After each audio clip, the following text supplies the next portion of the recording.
When things are looking bad and there is no one in control, find the answer to what you seek near the place where one burns coal. So there's an answer in the fireplace. Hey, look at all those rocks. Well, that big one's different than all the others. That's a box, Parker. Oh. Well, let's see what's inside. Hey, Stevie, there's a clue in here. It's a rebus clue. A what? It's a rebus clue, a type of code where pictures can stand for words. Then, when you put them all together, it reveals a secret message. Well, alright. So the first clue is a picture of a can of soda. So it must be can. Well, that was easy. Alright, so this is the last one.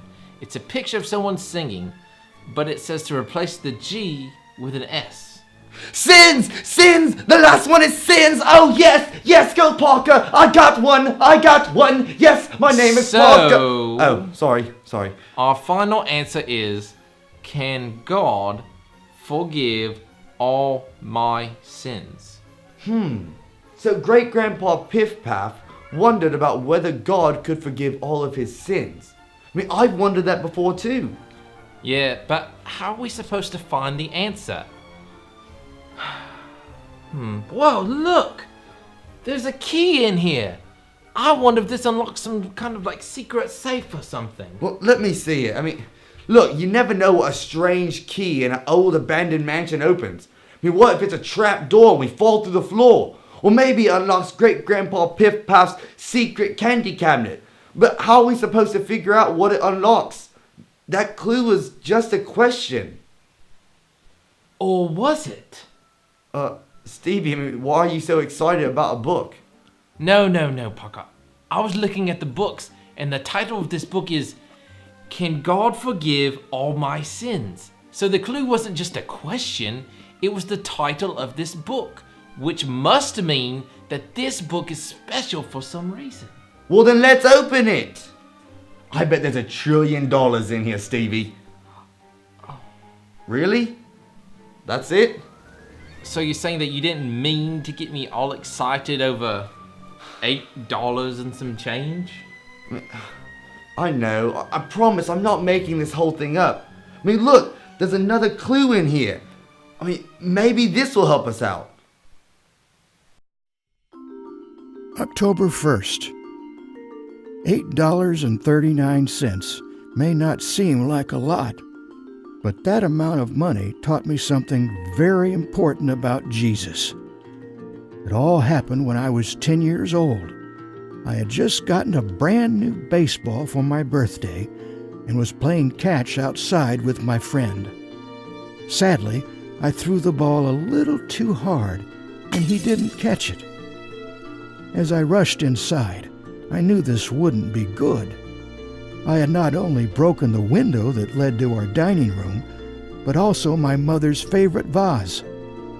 The window could be fixed, but the vase was so special to my mother. It would cost so much money to replace.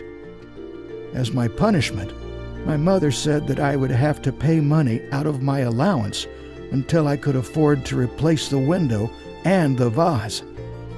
I knew this was going to take forever.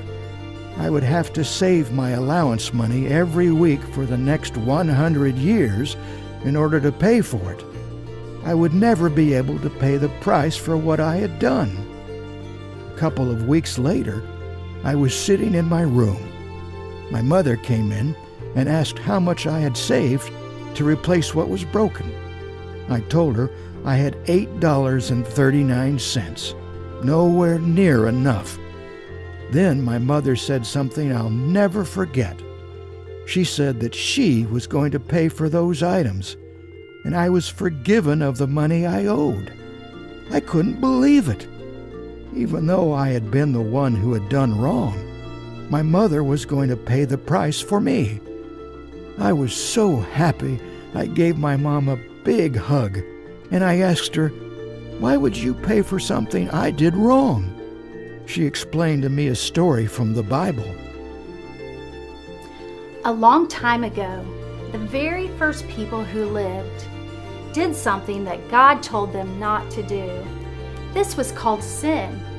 Because of their sin, they were no longer able to be friends with God. Since then, everyone is born with sin, so we can no longer be friends with God either.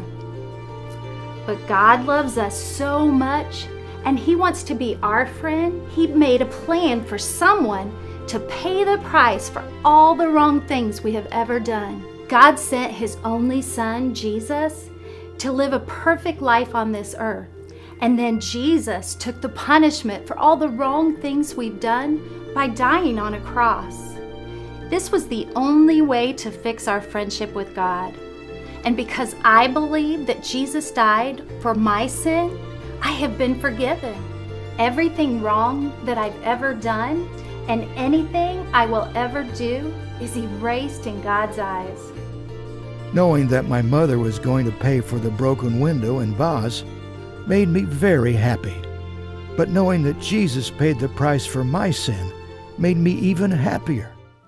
Whoa, so someone else paid the price for everything I've done and ever will do? I've done a lot of wrong things.